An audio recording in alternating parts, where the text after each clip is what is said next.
How are you able to focus despite the negative fan base, a.k.a. the haters? I don't know. What do we do about the haters?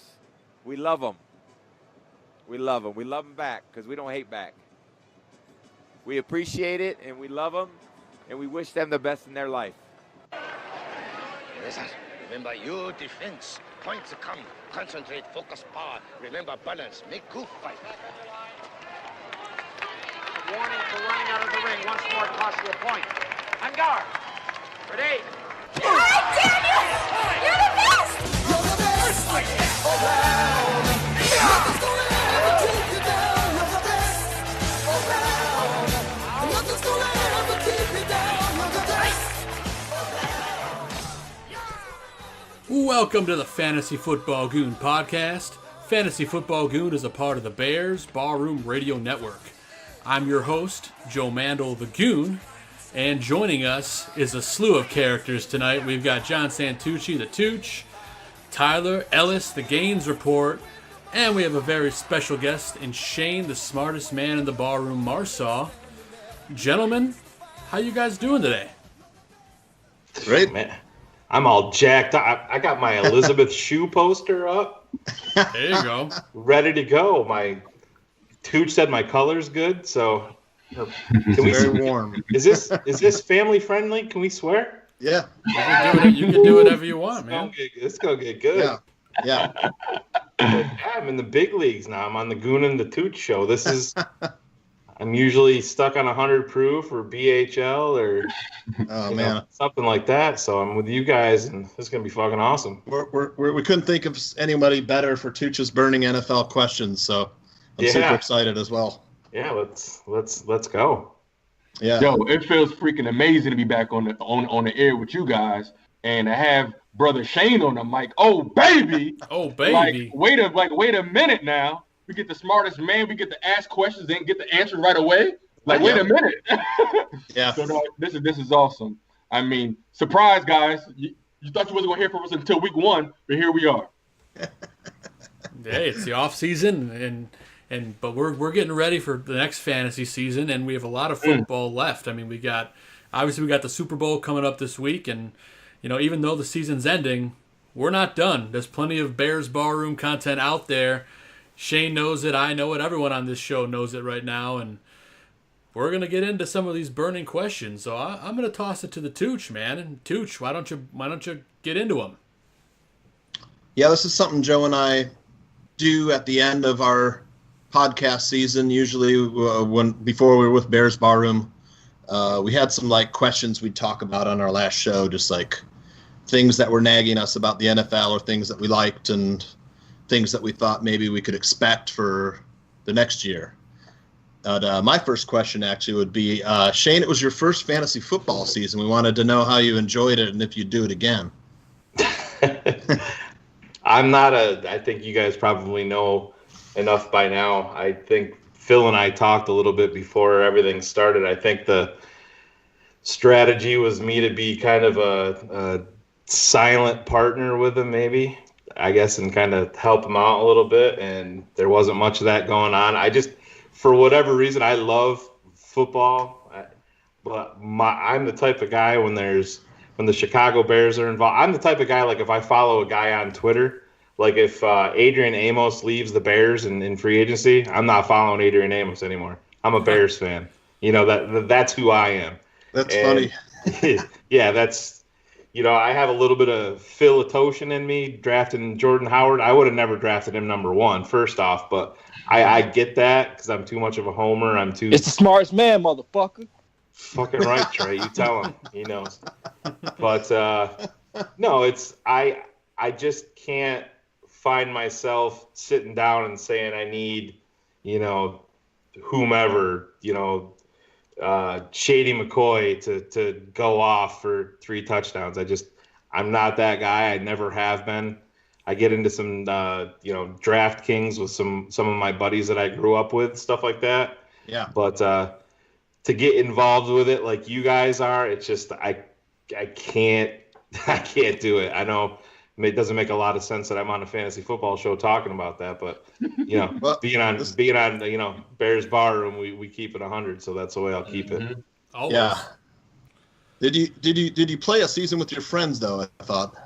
Yeah, we do. We just do a DraftKings league, and it's it's not even really a league. We just all put in money every week, and then we pull from whoever gets the most points that week wins the pot and and stuff like that. So it wasn't a league per se, but yeah, it's just the same guys that we grew up with, guys from work, stuff like that. And nice. I did fairly good, but I'm it's like I said, not my forte like it is with you guys for sure. Right. And daily fantasy, I think it has that appeal. You can continue after the regular fantasy football season ends. You still have 1 week and then some playoffs and the Super Bowl to still wager. But let's get into like the biggest question in the NFL right now, and that's the one the Saints Rams NFC Championship game. There was a blatant foul by Nickel Roby-Coleman, a Nickelback whose name is Nickel. And what does the NFL do about ensuring this doesn't happen again in such an important game? Shane? Well, you heard Goodell come out today and say that, they're not going to officiate with robots and stuff like that. It's just, I don't think it's that so much. I think they have to have more cameras there. And my biggest thing, somebody brought it up, I can't remember exactly who it was, is why not have 2 extra officials up in a booth? Yeah, it was Phil, right? Or Phil? Well, yeah, I'm not going to give him credit, but we'll just go with somebody else. Right, because Bears Are Alive, Joe and Phil talked about this, and that's great stuff. Schofield as well, man. Mark Schofield, yep. Absolutely, yeah. If you have a couple extra guys upstairs, there's and it's something as blatant as that was. I mean, when I saw that, like I said, I'm a Bears fan. I came right up off my couch. I'm like, what the fuck? How do you miss that? I'd be going crazy. But yeah, I think they have to add more cameras, make everything reviewable. I think that's probably on the docket. It's, something that they got to look at, because that's, we invest a lot of time with no return in what we do. I mean, and I can't imagine these guys, these $1 million athletes, these coaches that are, putting in 18 and 20-hour days. And can you imagine, the pinnacle, what you're working for 365 days a year, just getting taken away from you on a blatant non-call like that? I can't even imagine it. Oh man, it's brutal. And for me, I was watching the thing live too, and the second the hit happened, I was immediately lost. Like, I'm like, wait a second, did they miss this big of a call? Like, I called it from my couch. I'm like, how could any referee? There's 2 guys standing there, by the way. How could 2 guys miss it? Not just 1, 2. Yeah. Yep. So I tweeted out about this. Perhaps a penalty challenge added to, the already 2 challenges a game that teams are allowed. 1 penalty challenge. I know that the competition committee will likely, visit this in the off season. Gaines, what do you think about adding a penalty challenge? I think that's one of many things that needs to happen, because guys, we gotta they admitted fault. First of all 4 of these refs being from California. That's one. How the hell do you not know that?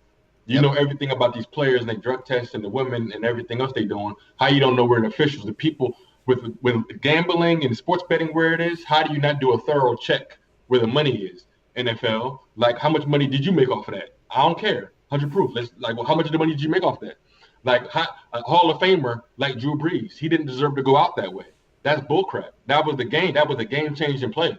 And so I'm totally for a challenge, but a judgment call. Guys, there was a video release where the other official was about to throw the flag. The ref told him to keep it in his pocket. What the heck was that?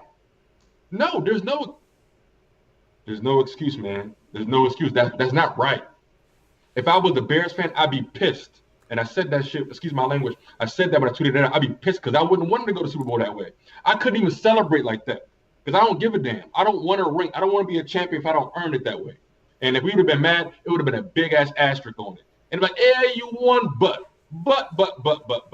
And so for me, to answer your question, my bad, Tooch, yes. yes, it needs to be a judgment challenge, wherever the hell. What do you mean it should be? No, damn it, do it. What are you talking about? All season long, man? All season long. And it comes down to that?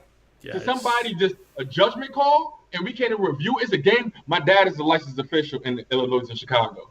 And if it's a game-changing call, you don't throw the flag. If it's a game-changing play, either you don't make the call or you make the call. It's one or the other. But they didn't even talk about it. They didn't even convene and talk about it. He said, no. The man ran to him and says, keep it in his pocket. That's faulty, bro. So, but on top of that, Tooch, Shayne, and Joe, they need to be at the podium at the end of the game and explain these things at a neutral site and say, why did they not make this call? What happened? What did they see? That's what needs to have happen. If the coaches and players got to be held liable to answer these questions, why not the officials? Well, everybody on the field has to answer questions. Yeah. When Marshall Lynch used to get fined for not talking to the press. Right. And they used him just as a negative force. But stuff like this, come on. Too much money's involved. Too much money to be made. It's just, we got to do it right. We got to do right by the fans. I mean, too much time goes invested to the craft, and that just lowers the brand, in my opinion. We want to expand to Mexico and London, but we got to protect the brand and protect the shield by keeping the integrity right. So absolutely all for a judgment, penalty call, whatever it is. Just get it right, man. And Sean Payton, too, said he talked to the refs after it happened, and they said they got there the same time as the ball did, which I don't know what that ref was looking at, but he must be... Yeah. He must be doing something that Aldo says. But I was smoking fucking reefer. Well, that's the thing. Maybe they need to smoke more of it. You know? Amen, man. Amen, Shayne. Amen. Because Dr. Damas. What I can't get over is we're talking about $1 billion corporation. You have $1 million athletes. I mean, these guys. We were talking to Gaines before Tooch got on, and Gaines was like, I had to go out and run tonight. The weather didn't stop me. These guys have lived that life for the past 20 years. They've done everything right with their bodies. And then you watch an NFL game, like I got the Bears-Packers game on right now. You look out there and you have 3 officials that look like they're getting ready to play shuffleboard down in Boca next week. It makes no sense at all. You know what I mean? When you're thinking about that you have, what do we always hear with the NFL? Bigger, faster, stronger. Bigger, faster, stronger. The speed of the game. I don't know if you guys have ever been on the field for an NFL game or even for a college game. You get down on the field and you watch it, and it's blinding how fast it is. It's crazy. You can't even put it into words. Imagine being a 65-year-old man, and I'm not trying to be an ageist or anything like that. My parents are in their 70s. My dad's not the same guy that he was when he was in his 40s or in his 30s. He's just not. I'm 42 years old. I'm not the same person that I was when I was 22 years old, 25 years old. I mean, it's just, that's going to happen. I think that's something that they have to take a hard look at. These guys should have to pass, physical training tests, and because you see guys that are out there that have no business being out there, Yeah, exactly. Puffing and puffing, and they look like Matthew Balsley out there. So it's crazy. Well, before we get any further, guys, I wanted to play the live audio of the play and give us some time to react to it. Quick snap. Breeze. Pass is incomplete. No flag for Tommy Lee Lewis. Nickel Roby-Coleman delivered a hit. And the two officials talk to each other. Crowd's going crazy as there's no flag right on the Saints sideline. Well, if Nickel Roby-Coleman plays the ball, it's an interception. It's probably going the other way with it. I mean, the ball's on the other side of Roby-Coleman, but that should have been a penalty. And Sean Payton is justifiably upset. Mike Pereira, if that was a penalty, that would have in essence ended the game. Did you think it was a penalty? Yeah, I really do. I know it's easy in slow motion. They're close to bang bang, but that was early enough. Even high contact on the receive. Clearly contact before the ball got there. Yeah, he had. I mean, all he was doing was staring down Lewis and just playing the man and never got turned on. I mean, it can't be any more obvious. Wow. Yeah, that was, And you got the nerve, Coleman, and your punk ass got the nerve to talk trash to Brady, you idiot. You idiot. I'm so glad you did that. I hope Brady destroys your ass. He was fined $27,000 for that helmet-to-helmet hit too on there, which wasn't also not a penalty. But that takes us into the next logical question, which is would you have rather seen the Saints play the Patriots than the Rams, and which team do you think has a better chance of beating the Patriots, Joe? Well, I'll be honest with you. I'd rather see the Saints play them because I think they'd play them better. And let's be honest, the Saints defense is way better than the Rams defense, in my opinion. I know they didn't play as great the last playoff game, but still, I'd rather see that game and see Breeze versus Brady and all the weapons the Saints have. Sure, the Rams have the weapons, but it doesn't feel like they deserve to be there after watching these games. At least for me, it just seems like an asterisk kind of matchup. We beat their ass, Joe. Yeah. Exactly. Held them to 6 points. Yeah. Shane, what about you? Which team would you rather seen? And if I could pick, I'm 100% on board with two scoops there. I want to see Brady versus Breeze. Yeah, I think everyone did. It's really nothing more than that right there. I mean, you want to see, growing up back in the day when I've always been a Bulls fan. I can remember the first time they went to the finals, and it wasn't the Bulls versus the Lakers. It was Magic versus Michael. It's the same type of deal. Breeze versus Brady, and we got that taken away from us on a bullshit call. I don't know. Did you guys see with the controversy now with Sean Payton with the shirt, his T-shirt that he wore in his Super Bowl press conference there when he showed up? They think that he had on the same shirt that Matt Patricia did with Roger Goodell with the clown nose on. He had it underneath his button-down shirt. You could just see a little bit of Goodell's head right here. So that's the big controversy that they'll be talking about tomorrow. But I don't blame. I'd do the same. I'd do the same thing. But no, absolutely. I think Saints Patriots would be a much better matchup, and I'm with Gaines too. You don't wake up a bear like that. I mean, Tom Brady wants to fucking murder you anyway.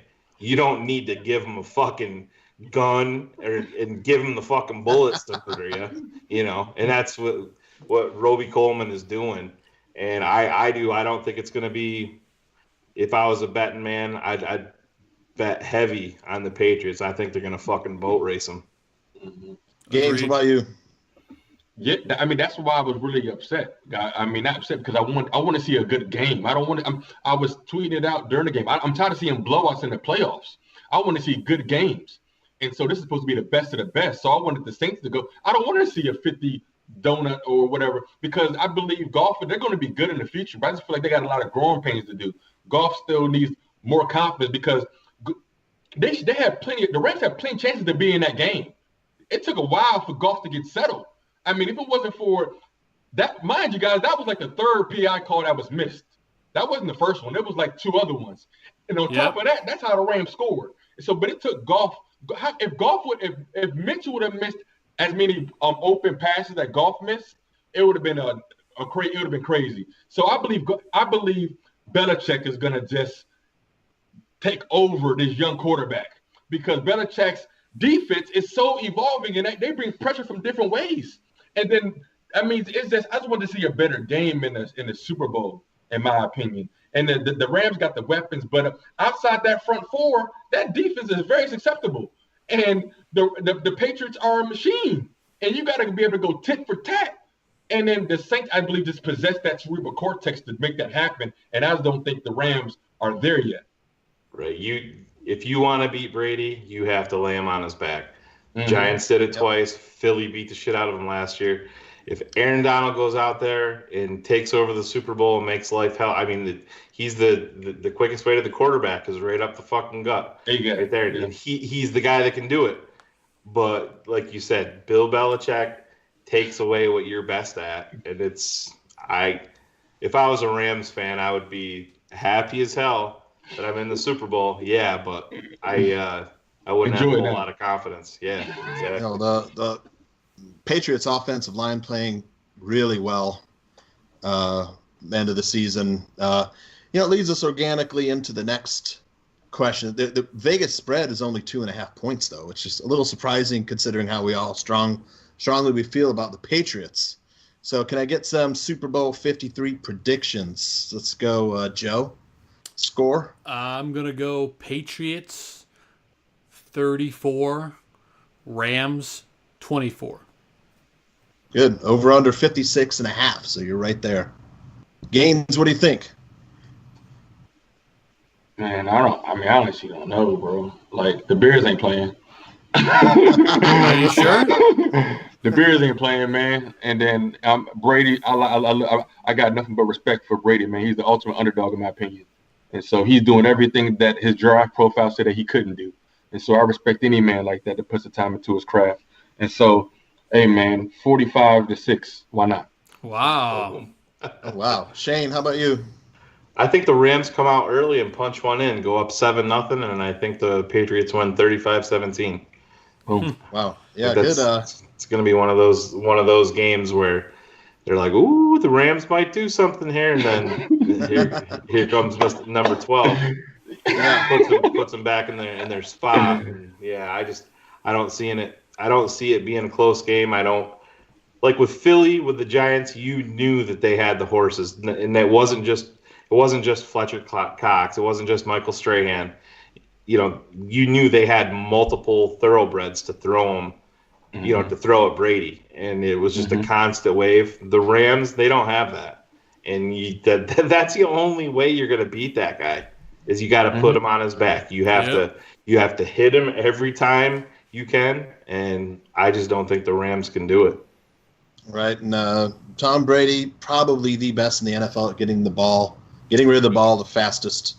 So he's just. That his release doesn't bode insane. well for the Rams, but no. Yeah, I'm gonna say 34-22 Patriots. Patriots not really known for blowing out opponents in the Super Bowl, but this kind of feels different to me. Could be their first big point differential victory. Now over under set at 56.5, so Vegas expects some scoring. My question is, the season. NFL was up this season in scoring. We saw the Chiefs Rams game had over 100 points scored. Joe, how long before NFL odds makers set an NFL over-under line at 70 plus? It's not long. It's next year. I'm pretty sure next year you'll see that in sports books, just because you see teams when you see the Saints and the Rams, or you see the Chiefs and a team like the Saints playing next year, these odds makers are going to have no choice. I don't know if they're going to go quite that high. I mean, they might go 68, maybe 70, but I don't think we're far off. There's not a whole lot of defense being played in this league right now. What do you think, Shane? Yeah, I go with that. I mean, we'll do that when we play Detroit next year, right? I mean, we'll have to put it up there. We'll be raring to go and kicking their ass. But no, everything is geared towards the offense. We all know how that is, and that's the rules are slighted that way, and everything is about the offense. And I totally agree with what Joe said. I mean, it'll be 2019. It absolutely it'll happen. Yeah, Gaines, that's what they want. Bro, I mean, this is what the NFL wanted, right? This is what they wanted. This is what they wanted. Take away the defense, more scoring, more money, more fans and seats. I mean, they kind of just they took the road that baseball has take forever to take. I mean, they know what it takes. Fans want more scoring, and then when they got sensitive about concussions, they had to figure out a way to keep fans in the seats. So you see, there's no more commercials about hits anymore. You used to have Ray Lewis hits and everything all over the TV now, so they're all sensitive about that. I mean, it's football; it's a contact sport. But this is what they wanted, man. And so, but I'm still proud of my Bears for being the top defense in a year when they changed all the tough rules. I mean, I know the tailgater we pointed that out before, but I just think it's cool, man. It's whatever, dog. I mean, They can score the points they want. Do it in Chicago. It don't matter. Yeah, CTE issue, which was, a black cloud last year, kind of pushed to the back this year with, like Shayne said, to focus on offense. A lot of that offensive rules maybe geared towards fantasy and gambling. But staying with Patriots, Tom Brady, how much time does he really have left, Shayne? Sometimes when you hear guys talk, you hear that little seed of doubt in their voice. They asked him the other day, what are the chances that you're not playing next year? And he just gave him a smug ass look and said 0. And the guy's, how old is he right now? 41? He'll be 42 in August. Yeah. And I mean, there's whispers out there that he's totally expecting to play to 45. Listen, you can't put an age on it where he's just going to definitively retire, because we all know we're getting older every day. Sometimes, you just sleep wrong and you're like, oh, my goddamn shoulder hurts today. That happens with these guys too. But, it's all going to depend on injury. But if he stays healthy, why not? I mean, who's done what he's done now? Nobody. At 41. You saw Peyton Manning fall off that cliff. You know what I mean? When he started to get hurt and when he was in Denver and dealing with the neck issues and all that, he was a shell of his former self. You look at Tom Brady, he's still the fucking man. I mean, he's the best fucking quarterback that there is out there. Every team that he plays, he's the best fucking player on the field. And he's 41 years old. I mean, Jesus Christ, I friggin' pulled my shoulder muscle buttering a piece of toast a couple months ago. You know what I mean? It's crazy. But I'd never count the dude out. If he's got in his mind 45, he's very strict with his diet, with his training regimen, and got a supermodel wife. So he doesn't have very many pressures and things that are gonna take him off track if he's got his mind to it. He's he really doesn't have to worry about anything, just football and staying healthy. And we had Mark Schofield on the show this week. Yeah. And no one knows probably better than him because he covers the team. And he said he thinks Gronkowski would retire before Brady does. Yeah. There's a lot of whispers that Sunday's his last game.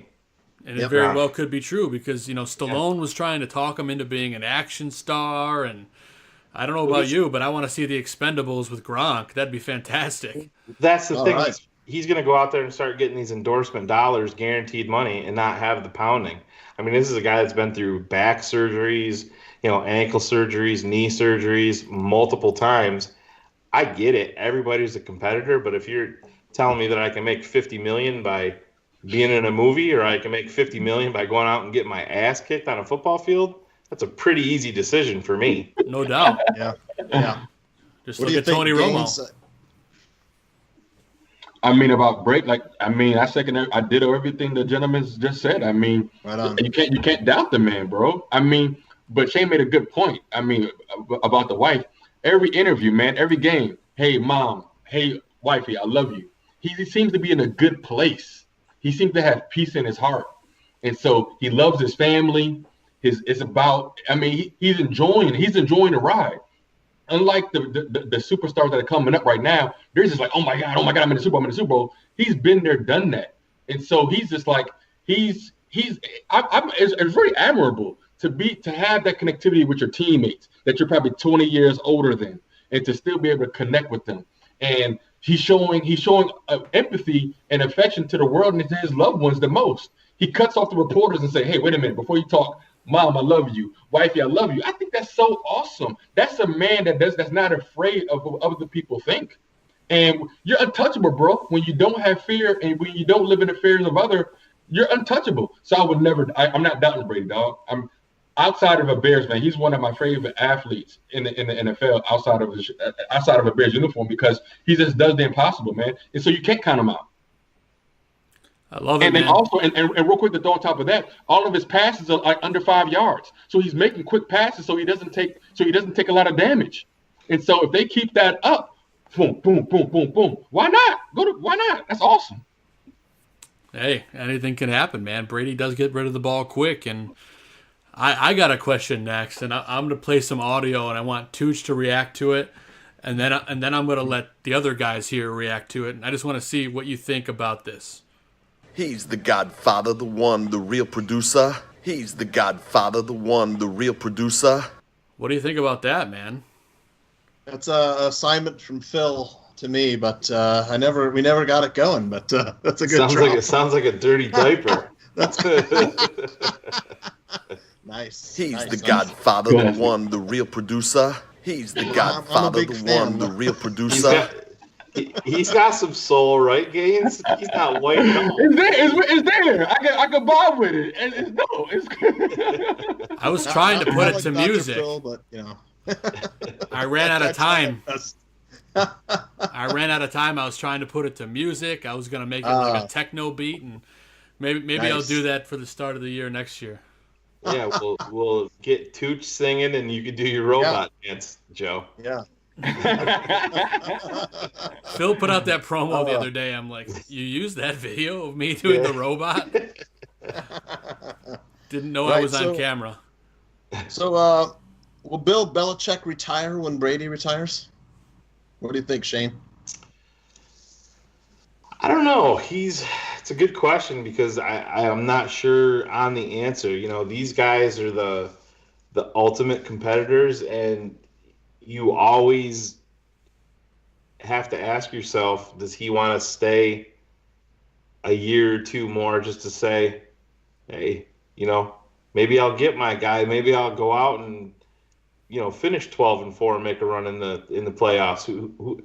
I mean, could you? Jesus, they finished what 10-6 that year with Matt Castle when Brady tore his ACL. Yep. So these guys are just like Gaines' shirt says, they're alphas. You know what I mean? They're different. They're different dudes, and when you're an ultimate competitor like that, I know myself. I mean, especially being a coach, I would want to prove that, hey, you're my boy, but watch this. Watch me now. You know, I'll show you something that you haven't seen yet. That's the way that I am. And I can see Belichick wanting to do that. But at the same time, I can also see them bowing out together. And I mean, hey, fuck you, New England. When that happens, have fucking fun. That's all I'm going to say. Show's over. Yep. You know, you guys know when the last time the Patriots were not in the NFC Championship? Anybody? Never. 9 years ago? 9 years ago? In the AFC Championship. Yeah, like never. It was 2010. Yeah. The AFC Championship game was the Steelers who just said and the 9 Jets. years ago? Yeah. Yep. 9 years ago. Yep. Crazy. So that's pretty incredible. 9 straight trips to the AFC Championship. You know, I don't know if we'll see that again. You know, once Belichick and Brady leave. No, so I don't know. You might not. You never know. Yeah. In the NFC, it's coming. Because that's what happens. When you have proper structure and leadership, that's what happens. When you get a coach and a quarterback and a team together at the right time. I mean, I know we're not trying to make this about the Bears, but I can't help it, guys. I mean, we got all of our Pro Bowlers within their first 2 years. I mean, so when you get people at the same time on the same page, why not? I'm just saying, it might happen. Yeah, it's not that it's a talent issue. You just got to. It's what separates Brady is, he had his little misstep when he tore his ACL, but other than that, it's just the dude's never been hurt. He's been nicked up and played through it, and it's a lot of it's health. Like the Bears are a fantastic team. You go out, you get a couple major injuries next year, that's going to derail an entire season, and that's something that New England has really dodged a bullet. People around him have gotten hurt. People around him have left. Two constants are Brady and Belichick. That's how special those two guys are. Yeah. It's insane to even think about.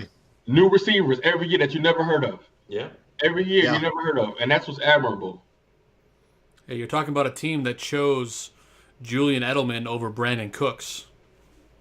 Yeah. Yeah. I mean, only person that's allowed to make money is Brady. Nobody else allowed to make no money in the offensive line. But I love Edelman though. That man has heart. It's a gritty dude right there. Yes. So let's talk NFL bad boys. You guys ready? Bad where boys. Where does Cody Le'Veon he's coming. where does Le'Veon Bell play football next year? I think he's a Joe or Shane. You want to go? Go ahead, Shane. Yeah, I think I could see it. I could be 100% wrong. I could see a team like the Jets just going out and throwing a ton of cash his way, just because they want to give Darnold somebody, to have around him. And that's the first team that I've been asked this a couple of times by different people. That's the first team that I think of. The Jets aren't afraid to spend money. Le'Veon Bell is all about Le'Veon Bell. He's going to be in a huge market in New York. He's got the quarterback. He's got a guy that will want to use him, as long as he's not, looking around for tacos, shit like that, and Adam Gase. But I do have a question about him for you. I was going to. Yeah. Was Adam Gase that weird when he was with the Bears? He had I don't remember. he had a little bit of that going on. It's just, I don't know if there's that was hard to watch. I mean, I actually felt sorry for the guy, because I'm like, bro, did you do like 2 lines of coke right before you came out here? I didn't know what was going on. Yeah, that's some messed up shit. Yeah, it's like, holy shit. It's almost like he got dilated or something before he walked out. Yeah, it is. I know I forget some crazy name. It's not really a disease, but there is an affliction like that where your eyes bug out sometimes, and they don't even know. I don't know if that's anything that he's got, but I mean, I honestly, if I was a Jets fan or worked in PR for the Jets, I'd be like, what the fuck is going on? This is our guy. This is happening on his work cut out for him next year. Yeah. Real quick, Shane, let me ask you a double question on top of that. How do you feel Dow Loggins does with a Le'Veon Bell and a Sam Darnold? Because that's who's going to be calling the plays over there. Yeah.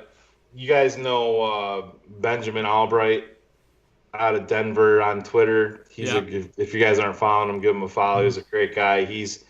He was actually teammates with Dowell in Arkansas, and he came on and talked about Dowell and told some stories off air about Dowell that'll blow your fucking mind. And I mean, just how fraudulent he is, and that I guess I won't get into it on here so much. We can talk about it off air too, but yeah, it's a great point, Gaines, because I mean, the Bears, the last year, even when John Fox was here, the Bears added talent this year. There was still talent there. Obviously, I mean, Tariq Cohen, we're going to take him off the field because they're doubling him. Well, what? That's what you want, you dickhead. Right. Then they're coming out and admitting that publicly. So I don't have any faith. The NFL is a good old boy network. That's what it is, and that's what Dowell has been bouncing from job to job with Gase. They seem attached at the hip at this point, and I don't expect either one of them to do anything in New York, honestly. Yeah, I needed a third hand to face palm when he said that we're taking Kirk Cohen out. I didn't have enough hands. So, Gaines, where's Le'Veon Bell playing? I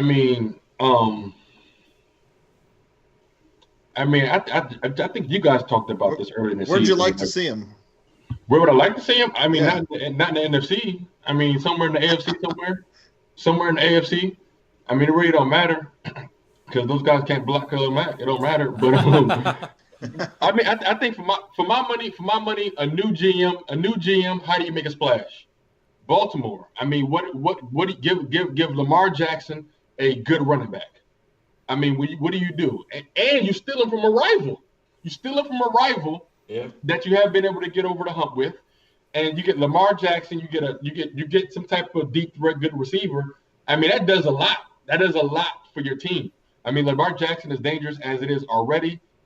They got some things. They kept Harbaugh, obviously. They're going to get a new offensive coordinator.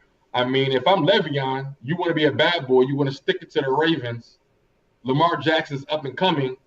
You got a new GM. That just makes sense to me, in my opinion. But why not? Try your hand in Texas with the Texans? I mean, Lamar Miller has been a shell of himself recently. Guess what Tooch calls Lamar Miller? He had a pretty good year this year, but he did. Yeah, but I'm just saying. Normally not. He doesn't. But I'm just saying. Tooch's favorite bum. Favorite bum. Yeah, I think the Texans have trouble scoring in the playoffs. I think a sleeper team that I'll throw into the ring here is Indy. They have a that's what I was gonna say. Yep. Yeah, they have a ton of cap space. Yeah. Wow. They have that fast track. They have Andrew Luck. I mean, that's a team that I wouldn't count out. Great call. How about you, Joe? That's what I was gonna say. I was gonna say Yeah. Indy. They need that. They need a solid running back. He's a pass catcher. Andrew Luck, probably the comeback player of the year. He's been unbelievable once that shoulder got going. And let's be honest. I mean, they have a lot of weapons there. If you add him into the mix, you can either keep Marlon Mack, or you can get rid of him. You can let him go. I mean, you've got tons of options there, and your offense is going to be just fine either way. So, yeah, I'm with you. I think he goes to the Colts. All right, so a couple more bad boys to talk about. Kareem Hunt, who was fired by the Hunt family, no relation. Will he play in the NFL again? I mean, last time we saw a situation like this was Ray Rice. Roger Goodell looked like a deer in the headlights at the press conference following that. He was nowhere to be seen this year. Shayne, Kareem Hunt play in the NFL next year? Yeah, he's going to be playing in the NFC North. And he's going to have one of these C's on his helmet. Listen. Oh, I hope so. There you go. Listen, guys. It's pretty – I've been around this long enough, and I tend to look at things a little bit differently. I mean, I'm trying to find all the little nuances of every little press conference and, decipher everything. And that's, we do a lot of joke and attest to it. We do a lot of stuff behind the scenes that nobody even knows about, you know what I mean? Just little things that we're working on with shows and little stuff like that. The Bears are a big enough organization. They know that stuff was all planted in the press conference about Kareem Hunt.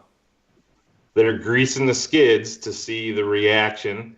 They're going to want to get the public outcry started already, see how bad it's going to be, how bad the backlash is going to be. And then something that's not talked about is they followed that up a week later talking to George about it, the fucking owner. And he's like, "Oh, we're not at that point yet. We're not at that point yet." Listen, they're greasing the skids for that 100%. And it makes it makes perfect sense. You have the connection with Matt Nagy. Matt Nagy's going to put himself on the line here. It's going to be, there's going to be a little bit of risk. Hopefully he's on the straight and narrow because he comes from a family of degenerates that have been in nothing but his entire family's been in trouble multiple times all the way through. Right. But, you got the connection with Nagy. He's been very, very close with Mitch, not just in the NFL or in college, but when they were in Little League, they're rivals there. So you have that connection. He knows the offense. The Bears want a more explosive running back. I love Jordan Howard, but I just don't think that Howard's going to be a Bear in 2019. I've said that on 100 proof at different times, but this is, everything is political. We're talking about the billion-dollar corporation. Everything is political. These guys are making moves behind the scenes for reasons. That was a plant out there. Throw this out there. We're going to get public perception. We're going to get the ball rolling on this. And he's going to be a Bear. Kareem Hunt is going to be a Bear. What he did is horrible. I don't have a daughter, Gaines. I know you do. Joe, you do. It's terrible. I would be if that was my. Yeah. Tooch does. Right. I'm sorry, Tooch. Yeah. I'm sorry. like, whoa. Oh, we didn't tell you yet, Joe? Sorry. Thanks for the update. Right. We're going to tell you at the bachelor party in Vegas. Oh, shit. Oh, man, I can't wait for that. I hope I'm invited. They already went out. You didn't get yours? Crap. Everything is political, and I fully expect them to be in Chicago. Sticking with the Bears, then, we'll go with your bad boy, Cody Parkey. No chance he's with the Bears, right? Oh, hell no. I'll say fuck no, actually. Yeah. No, you can't bring him back under any circumstance. Listen, when we're talking about everything being political and they want to things, Matt, you don't want, their controversy can be dealing with the outcry from signing Kareem Hunt. But you know what happens? Kareem Hunt goes out there and rushes for 150 and punches the ball in 3 times. My fucking grandmother's going to run up and hug him. You know what I mean? You're right. It's just the way that it is. Yeah. Cody Parkey walks into Bourbonnais on day 1. My grandmother's going to call him a little bitch and, throw her purse at him. And if he makes a field goal, it doesn't matter. He still fucking lost the game to Philly because of his field goal attempt. Yeah. And they're not going to bring that drama. They're going to eat the fucking money. Yep. You guys have probably heard me on the show. I think Robbie Gould's going to be the guy in free agency. It just makes it's the easy route. It's Ryan Pace correct mistake that some people think that he made, and I think that's what'll happen. Well, fan favorite. I'm on a little different page than Shane. I agree it's not going to be Parkey, but I think you're going to see the next Bears kicker on Sunday in the Super Bowl, and I think you're talking about Steven Gostkowski. I think the Bears are going to spend some money, lock him down for 3, maybe 4 years, and then you're going to solidify that position for a long time. That's just what I think. I'm happy with Robbie Gould as well, but I just think that I just have this vibe. I don't know why the Bears just really want to solidify that. A guy like Gostkowski has kicked in that weather a lot, and not to say Gould hasn't, but Gostkowski's a couple years younger than Gould, and they might look at that if they can get him for the right price. Good point, Joe. So, the other bad boy I really wanted to talk about is also from Pittsburgh, and that do Big Ben and Antonio Brown kiss and make up? Gains? Does who make up? Antonio Brown. And Big Ben. I don't know. I don't know, bro. That's I don't know. I know Brown recently left the door open for a return, but it seems like that's been brewing for some time now. From everything that I've gotten, that's been brewing for some time now, and then we've heard from other sources that that's just how he is. I don't know. Trade him. I don't care. I mean, it's he should. I mean, he's been talking about going to San Francisco. I mean, hell, again, I think that's a place where the Ravens should. Any team that's looking for a wide receiver, as long as he don't come to, it don't matter. I'm not even scared of him anymore. I'm not even scared of him anymore. But I don't know, because you got to think Big Ben is kind of on his way out, so to speak, within the next couple of years, maybe, possibly. It's hard to say. But I don't know, man. The way he's been carrying on, it's kind of like it's cancerous. It's indirectly cancerous. Absolutely. And if I'm the leader of a team, that's how I look at it. And so it's like, and it's a $20 million, but it's also a $20 million cap hit. And also, but I think he's due like $2.3 million, like in a couple weeks. So they got a decision to make. And so we're gonna find out. We're gonna find out real soon about Hunt. How many games he's gonna be suspended, and then Antonio Brown has some guaranteed money coming his way. I think it might be a roster bonus or something. And so we're gonna find out real quick. But I'm not sure, bro. That Antonio Brown and Ben thing has been ongoing for years. Like what's different now? Maybe you see him traded to the Raiders. Shane, what do you think? Big Ben, Antonio Brown, do they kiss and make up? No, I don't think so. I think Brown's going to be the guy that's gone there. I mean, I think you're going to see it.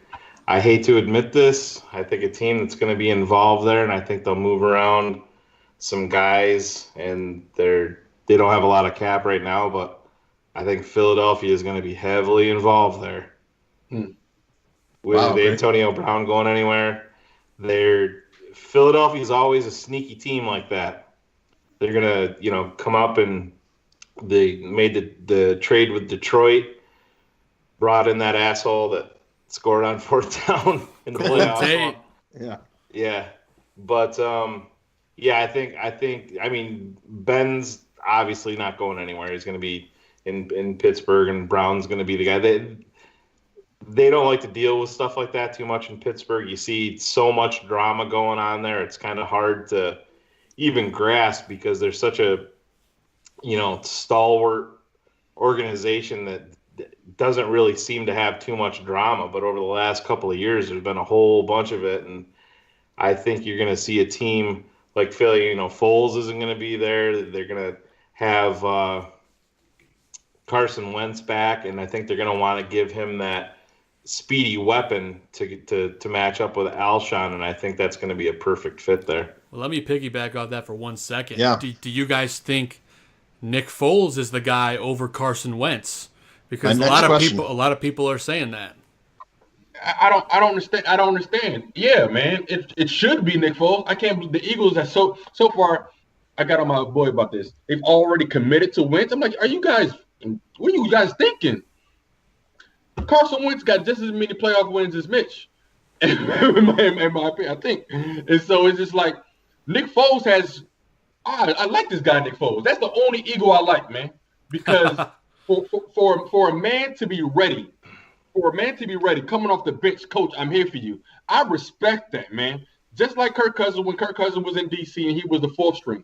When a man is prepared for his craft, I don't care what team you're on. I respect you for being ready for your teammates. Because that shows a man who's down for the cause. And so for Nick Foles to not only play like we wanted podcast, what's his name? My fault, for Chase Danes to play in New York like we wanted to. but to come off the bench and lead your team and be more efficiently. Man, to finish the season out strong and to lead you back into Nick Foles, they definitely gonna get a first round pick for him this time. I'm sorry. He's a free agent too, so he's a free agent. Yeah, he's so they can't trade him. They could tag him, but they don't. Yeah. They got cap issues, like I was saying. I think they're gonna let him go then. So he should get paid. He deserves it. That's a man who deserves a payday. And so, for what I'm sorry, Joe, to answer your question, I've been hearing the fact that they're going to hold on to Wentz. And I'm just like, guys, you rushed him back. He should have been rushed back. But everybody, it's different. Once team gets tape on you, it's different.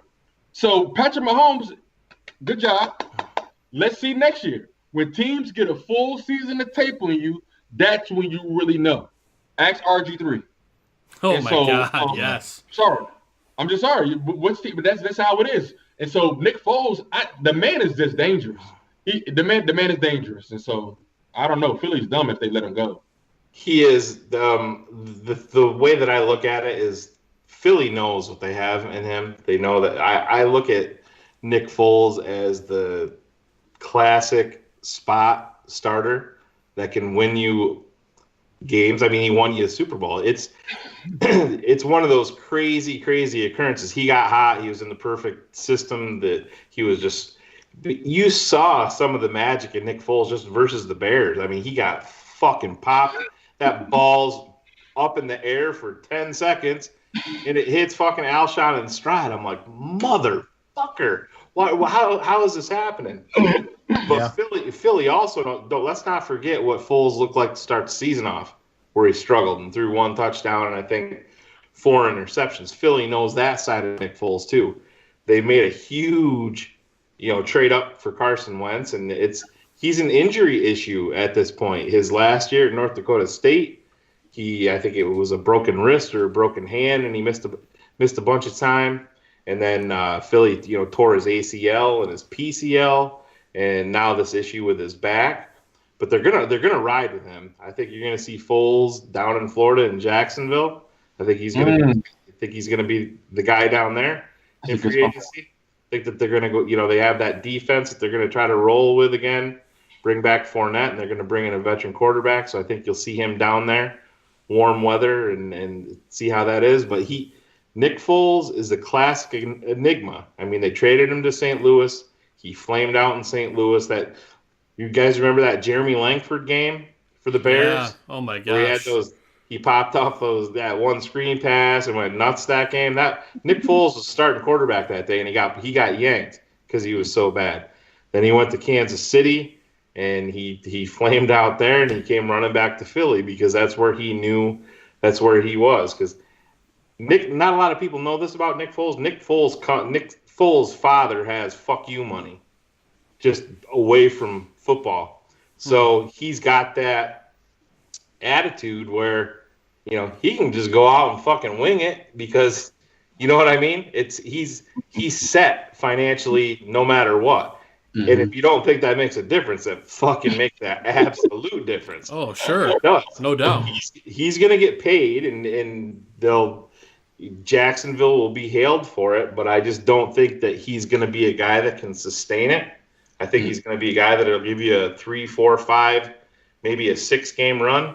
But the NFL's about more games than that. So like I said, it's I'm not surprised that they committed to Wentz. That's been their guy for a while. It's just you're hitting those bumps in the road with the injuries, and you hope. I hope he's still dealing with them, quite honestly, because I fucking hate Philly. But it's what it is. So yeah, that's how I think it'll play out. So keeping it with quarterbacks, what happens between the Giants and Eli Manning this offseason? What do you think, Joe? Unless they draft a quarterback, I think they're sticking with Eli another season.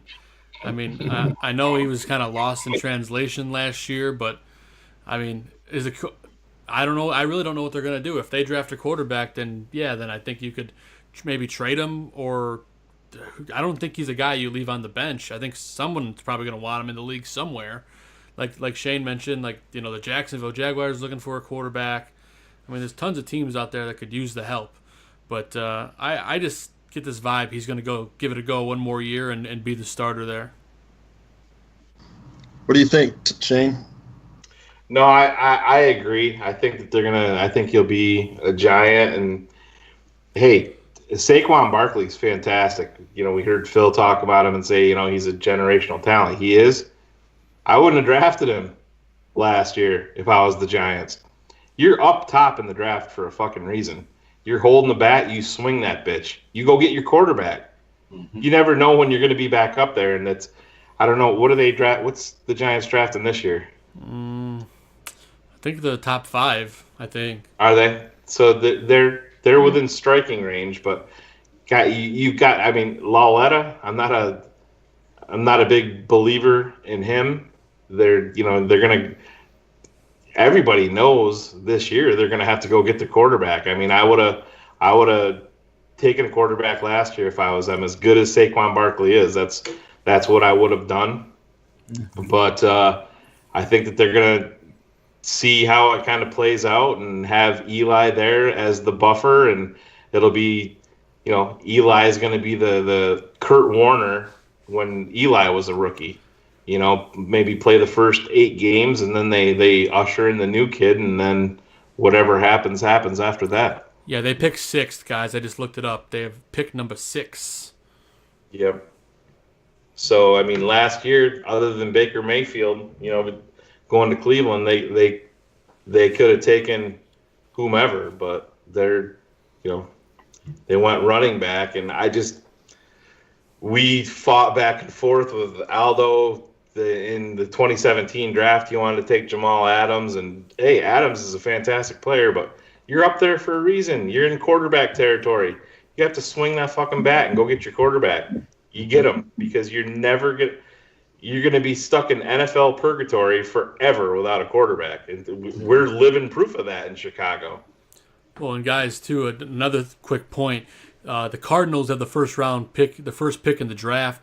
There's some rumblings that they may be open to trading Josh Rosen and going for a quarterback in the draft themselves. What do you guys think about the Giants being a potential landing spot for Josh Rosen?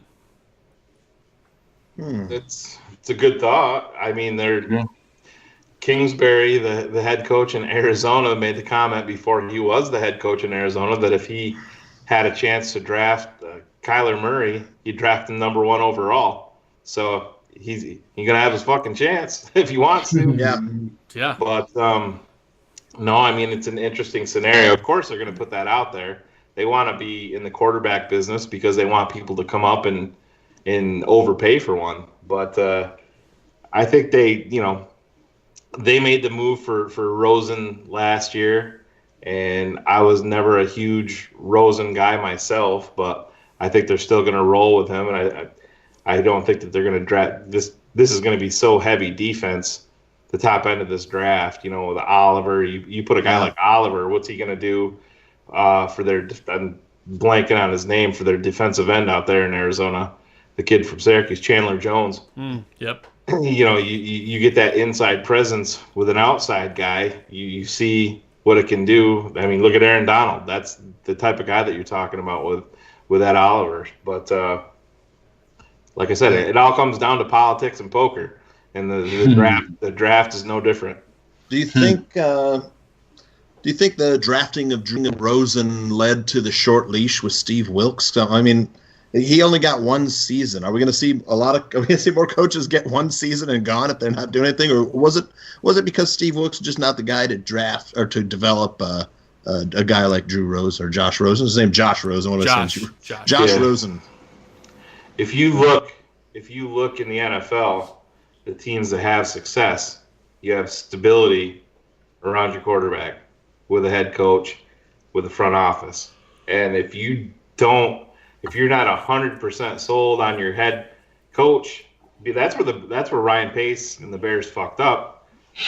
When they committed to Mitch, John Fox should have been out the door then, immediately. I was saying that every day. Me too. Yeah. It made no sense. I mean, you look at Ben Roethlisberger. He's got, he had Cowher and then goes right into Tomlin. You look at, just look at Aaron Rodgers. Had McCarthy forever. Belichick. You see that consistency there. Mm-hmm. So if you're not 100% sold that Steve Wilkes is going to be the guy that's going to take Rosen to the next level, you eat the fucking money and move off of him, because it's not the head coach. The head coach is a huge part of it. Your quarterback's got to be comfortable, and you have to believe that he can develop your quarterback. And if you don't think that he can, you're out of here. Yeah. All right. So logically, coaching carousel this year, every year, a lot of coaches, bite the dust. This year, same amount or more. Packers went with an odd choice for head coach. Mm-hmm. Matt LaFleur, the offensive coordinator of Tennessee, not really Tennessee, not really an offensive team. I don't know. What do you think? Is this Aaron Rodgers, Matt LaFleur marriage going to? I know it's a great sign for the Bears to stay on top of the division, but it just doesn't seem like a good idea. Will I be surprised? What do you think, Joe? I think we are all going to be surprised a little bit, because I think he's the kind of guy that's going to let Aaron Rodgers kind of do whatever he wants to do, and he's going to chime in with his thoughts on what the team should be. But I think those two are going to work together a lot closer than McCarthy was. So I think it's an outside the box signing. It's exactly what the Packers were going to do regardless, because they want a guy that doesn't mind Aaron Rodgers' ego. So for me, it's a great move for them because it lets Rodgers steer the ship. I don't know what you guys think. What do you think, Shane? No, I agree. I was a little surprised that he was the guy, and I think Joe's right. I think when you look at it, it's not really him. It's more so number 12 is going to be the guy calling all the shots. You got a young guy like that, and depending on how much they believe in Kaiser, or if he believes in Kaiser, if he's going to be if they view him as the heir apparent, who knows? But it's going to be very interesting, because I still think that there's a lot of, the Bears did this with Nagy, so we're going to go get our Nagy. You know what I mean? I think same thing you heard people talk about that with Sean McVay, and now they talk about it with Matt Nagy. And I think that there was some of that going on too, where they're trying to, I don't want to say catch lightning in a bottle, but they wanted a piece of that pie, the young, up and coming quarterback guru, outside the box thinking offensive guy. And, hey, if they hit on it, it's going to be fucking scary.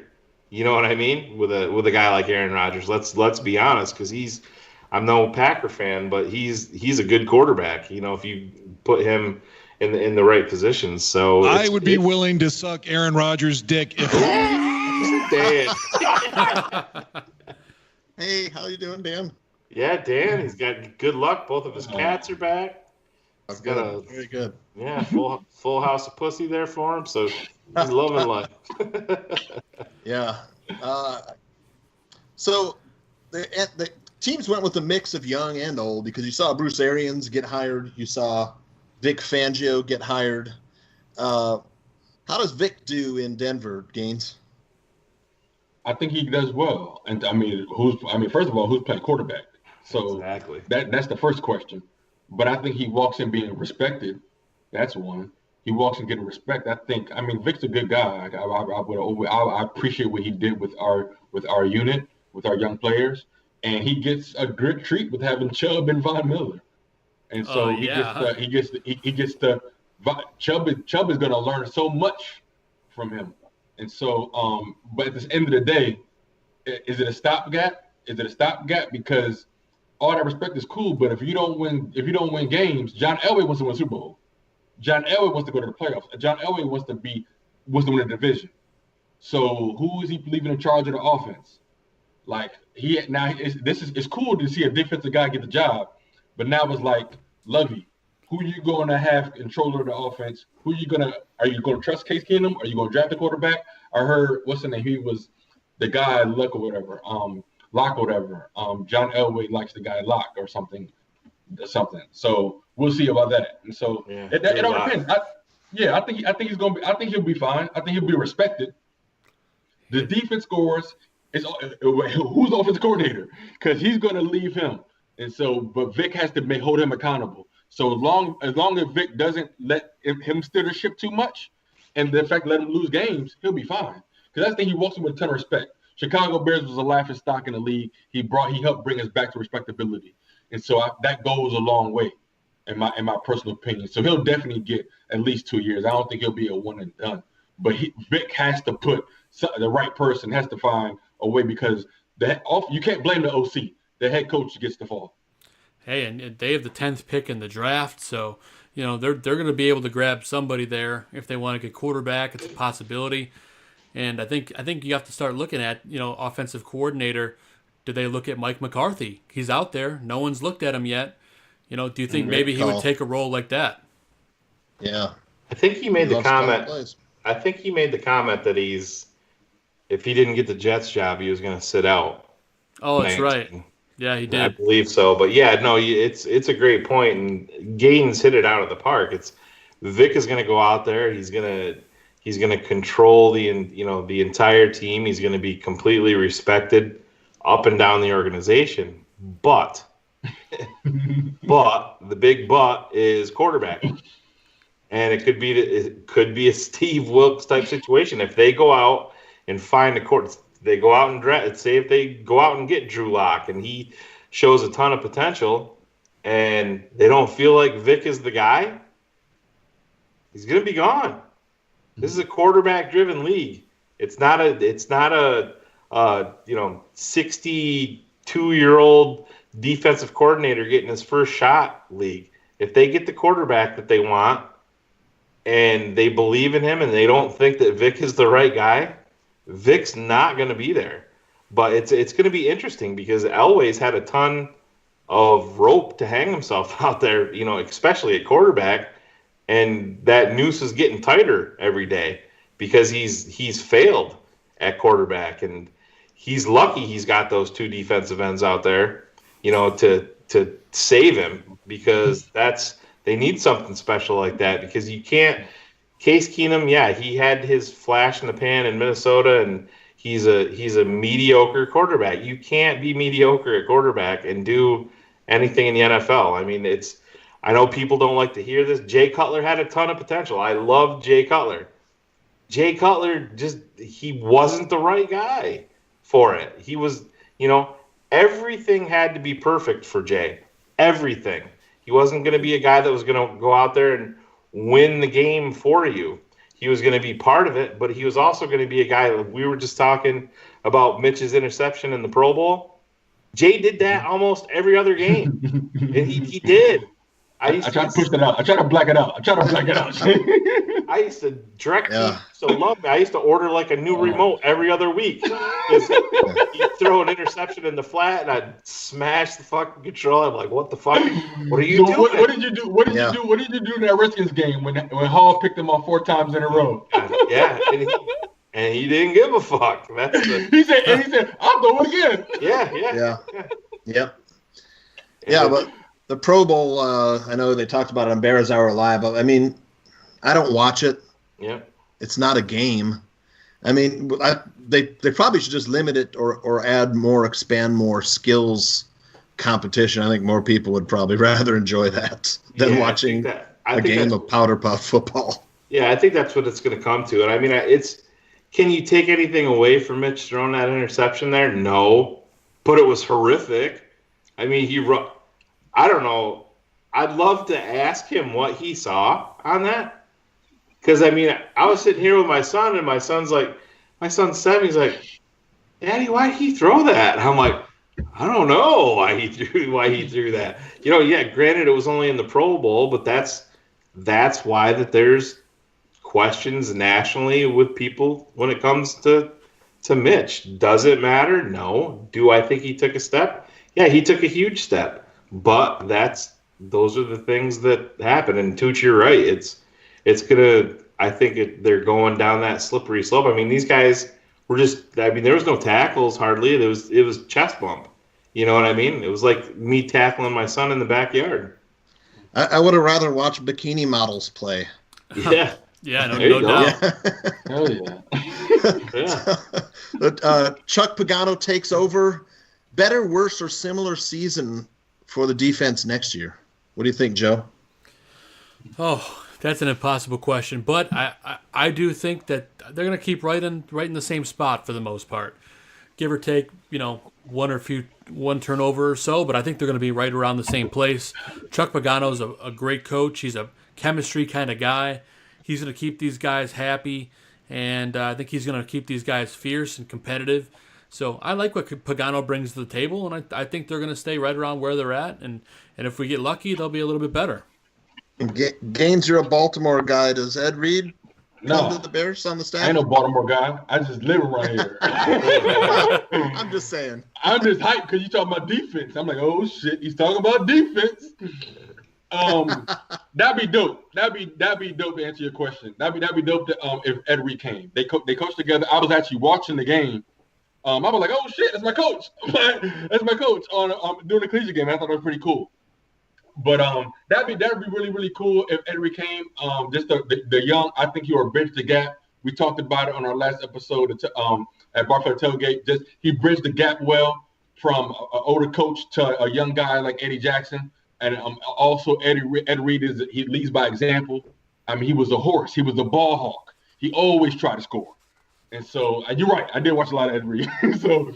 But just to piggyback real quick on that previous question about making the defense better, hell yeah, the defense gets better. I believe it's a perfect signing. You about to get a lot of me, dog. I've been waiting to talk about Bears, dog. And so Chuck, I think it's the perfect signing. I was late because I didn't. First of all, I stopped all social media. Now I didn't stop it all. I was like, whatever, Bears, whatever. I mean, I was still hurt. And so I found out about Chuck signing like 24, 40 hours later. So I had to go back to my research. Guys, Shayne, Joe, man, Tooch, I think it's the perfect signing. Think about it. It's all coming together. It's all coming together. Yeah. Vic Fangio, what was his specialty? Front seven. What do we need help at the most? Our front seven took major steps forward. What do we need now? Or we got young DBs. What does Chuck Pagano specialize in? DBs. When he was with the Colts, they were the top 5 fewest points scored. With the Ravens, top 5 fewest points scored. This is phenomenal. I think our defense is going to get better because the front seven know what they're doing. Also, guess what? Vic Fangio coached with Chuck Pagano in Baltimore. So it's like the language is going to be bridged a little bit, but I just feel like Chuck is just going to get the young DBs. Kyle Fuller playing good, right on time, and so Prince got. I think between free agency and the draft, and I don't mean to go so long, guys, is going to be maybe the best DB available. I hope so. but I just feel like Chuck is gonna, whether we resign Amos or not, I just feel like Chuck is gonna get our DBs playing at a higher level. For example, the damn Eagles game, those were ducks that fucking Foles was throwing. Those should have been picked off if Eddie Jackson was playing. I feel like Chuck brings the intensity back to our DBs, not back, just intensifies it. Because I just feel like you're right, Tooch. I agree with you. It's going to be on the same parallel field. I just feel like his specialty, is with the DBs. So we just tighter. We shouldn't be 15 yards off the ball. We should be within 6 to 7, between 6 to 9 yards off the ball. Slide to the damn ball off the line of scrimmage. We should be attacking the ball, not the player. As soon as we see the hips torn, we fly to that point. We shouldn't be playing the player. We should be playing the ball. So I just think Chuck does that, and we do take a step forward. But to answer your question, yeah, I would like Ed Reed to come to Chicago too. I love that. All right. Man. Love it. All right. In the Bears, I know you want to talk Bears games, but in the Bears final game of the season, one play happened. And I'm talking about Anthony Miller, catch, not catch. Will the NFL revisit their rules regarding an incomplete pass with no clear recovery this offseason?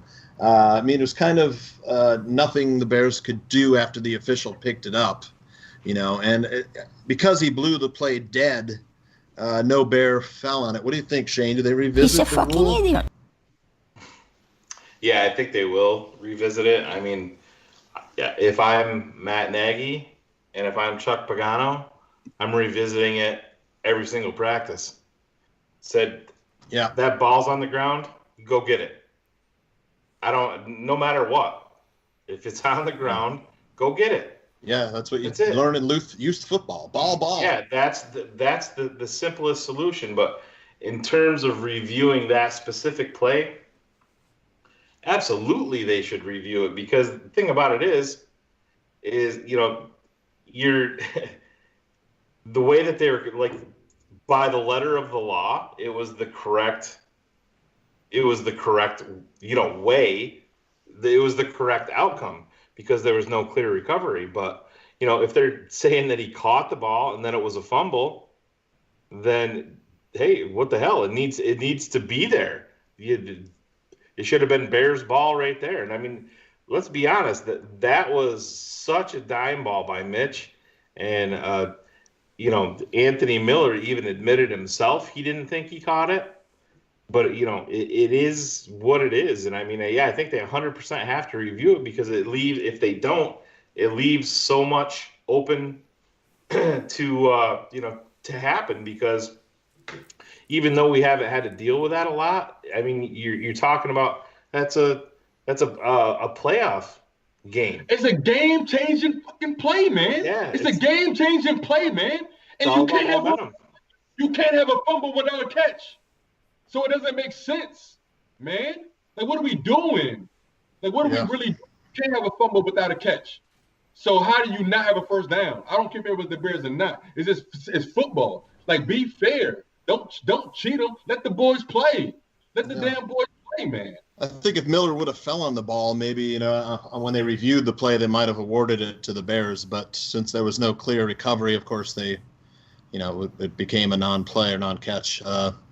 So wrapping it up, boys, Shane, thanks for giving us your time. I know you work very early, and for putting up with Tooch's burning questions. It's just kind of a fun question for the last one. I wanted to know what your favorite football movie is. Favorite football movie? I don't know if this maybe you guys will laugh at me. I'm a guy that I can find even the part in a game or in a movie, and I find myself rewinding it just to watch that specific scene again, because it makes the little hairs on the back of my neck stick up. And still to this day, and I know maybe the movie itself wasn't great overall, but when I hear the entire crowd chanting Rudy and him getting out there and getting that sack, and then his buddy clapping, and that's my boy. Just little things like that I connect with, because I've been around sports my whole life. little things like that, just that pushes that up for me, even though maybe the movie itself wasn't the greatest in the world. So that's, I mean, if you're going to ask me specifically football, I got to put Rudy up there just because of the That's a great choice. Yeah, the special moments in there. I'm a bit like, I find myself not watching movies over again. I watch moments again, like even, Karate Kid, put him in a body bag, shit. Then does the crane tech, that shit gets me hyped. Like, Phil always gives me grief because I fucking love Rocky IV, but it's, U.S. versus Russia, the fight, it's just about the fight. I'm like that. I love that shit. It's all about moments for me, and that moment with Rudy, it's a beautiful thing right there. What about you, Gaines? Favorite football movie? Man, because I got two, but I give you one. Remember the Titans. I don't mean to be corny, but remember the Titans. That's up there. Remember the Titans, because for me, it's bigger than football. When you work on the man or the woman side, it makes the person on the field that much more better. And so the person on the field is just a shell of what you pretend to be on social media if you're living faulty in life. And so that unity, that Bertier, one of my best friends, Adam, like when you have that unity between Bertier and Julius, that's what made that team dominant. That's what made them strong. And so, like Shayne said, the moments, yeah. Fighters fight, and that's how I am, Shayne. I'm with you on that, brother. And so that's why I remember the Titans was that for me as well. Yeah, it's a beautiful movie with great messages. Joe, what about you? Favorite football movie? I'm going to go with a comedy, actually. I'm going to go with The Replacements. I don't know if you guys ever saw that. You got Keanu Reeves. Falco, baby. Yeah. Falco, baby. It's, it's a classic story of the underdogs getting a shot, and man, the kicker smoking the cigarette as he's kicking. Yeah, that's a good one. Can't he be the kicker for the Bears? I would appreciate that. So that's my favorite football movie probably of all time. Hey, that team was down for each other, man. That bar fight, they were so down for each other, man. Yeah. And the way Shayne stuck up for the deaf gentleman, that was awesome, man. That's what it's about, man. Yeah, that's what it's about. And you guys gotta feel like the Bears are kind of like that team. The way they have fun, and they celebrate and dance together. Yeah, absolutely. I think they're that team that, if they're all out together, you don't have to know where everybody is. You just know that they're there with you, and you know that if something happens, that they're going to be right behind you immediately, and that counts for a lot because you don't get that with a lot of teams. Yeah. No, me and my brothers. Like one of them can be on the side of the room. They can text me. I say left side. I'm going back to remember the Titans. They be like left side, strong side. No, that can be the only word we say the whole day. We know that. Yeah, classic. Yeah, for me it's Friday Night Lights. I think for pacing, story, drama, and the ending is pretty much note perfect. The struggle of getting to the very, closest point without achieving it. And the direction was superb. It didn't feel, like it had a documentary feel, but it also had a movie feel. And you follow these kids, and loosely based on a true story. But for me, that's one I can watch again and again. But all the ones you guys named, of course, I also love. But that's it, Joe. I mean, we'll wrap it up. We're going a long time, so. Hey man, I'm gonna comment on your movie pick. Oh yeah. No. Go for it, man. I was gonna comment. I mean, no, I like Friday Night Lights, man. My only problem is fucking Booby, man. All you had to do was fucking lift, man. All you had to do was fucking lift. All you had to do was lift. It's all you had to do, bro. Like he messed that up, man. And so I felt like I feel bad, like bro. All you had to do was lift. So that's why we don't let weather stop us. That's why we don't make these small excuses in life, man. You see, Shayne, what we was talking about earlier? And so all you had to do was, hey, Booby, you gonna lift today? No, I'm doing me. So we always talk about when you love your craft, that's why when you put in the time and the effort, that's when you get the fruitful rewards. You see what I'm saying? You just got to put that time in. So Friday Night Lights, I just think like that was, I love how the team came together, but damn, Booby, you messed it up for everybody. I mean, it was so real. It was a very real movie. You know, very believable. Yeah. You know, and it was well acted, well directed, well paced. I'm glad the damn dad got his crap together and gave the son the ring. I'm glad the damn dad, because I want to fight the damn dad. I'm glad the dad got his stuff together and hugged his son, because that's all the son wanted. Joe's like, are we breaking down movies? Oh God, I'm a movie buff. Hey man, so are we. We do box office bros, man. Right. Gotta get Gaines on there. Was Dwight Yoakam, right? Was was a country western singer who played the dad, right? Yeah, man. So yeah, some good stuff right there, man. Yeah, very good. Yeah. All right, Joe. Well, that's Take our us home. Tooch's Burning Questions episode. Absolute blast. Huge thanks again to Shayne, the smartest man in the barroom, Marsaw, for joining us tonight. It was an absolute pleasure having you on, brother. Thanks so much, man. It was awesome. Yeah, I'm glad Tooch's Burning Rash. We put some ointment on it, and it's in the mail. Yeah. You can get it before it gets to your house, Shayne. There you go.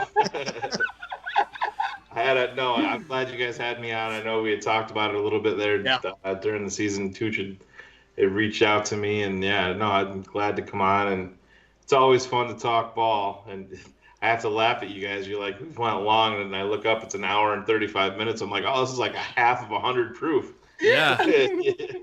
I'm warmed up now. Man, are we really about to get off the air? I'm like I might have to fucking do some push-ups or something, because you guys got me excited. We'd be at the midway point in 100 proof. Yeah, right. But I also got to thank Gaines, man. Gaines, it's great seeing you again, buddy. It's been a while, and love doing this with you and the rest of the guys. And man, I'm ready for next season already. Yeah, thanks, Tyler. Man, thank you guys, man. When I saw, I'm so glad I checked the damn Twitter, man. I'm so glad because I had my notifications on silent, and when you guys talk about the show, I'm like, hell yeah. Hell yeah, I do the show. And like I'm like, what am I playing tomorrow? And I kind of double booked myself. I had the other meeting before. I kind of double booked myself. I'm like, whatever. And then I scrolled up. We said, Shayne? Hell yeah, I'm gonna be there. Are you kidding me? And so, man, from fantasy football guys, and then wrapping up, and then Tooch, this is awesome, man. Thanks for this is a great, cool ass show, man. And so it was just so dope, and this was fun. This was freaking fun, and it doesn't feel like work when you're having fun. And then Tooch and Joe, you guys are always prepared for everything. And so this is just awesome, man. And Shayne, blessing the mic, dog. It's cool to chop it up football with you, brother, because I knew we had similar intellects before, and so it was just dope to finally hop on live, brother. Absolutely, no, I enjoyed it. Thanks. And as always, gang, thanks for tuning into the Fantasy Football Goon podcast. The way I end every show, God bless America, God bless football, and let's kick some ass. So long, farewell, I'll be just saying goodnight. I hate Sound the music. to go That's right. in this pretty sight.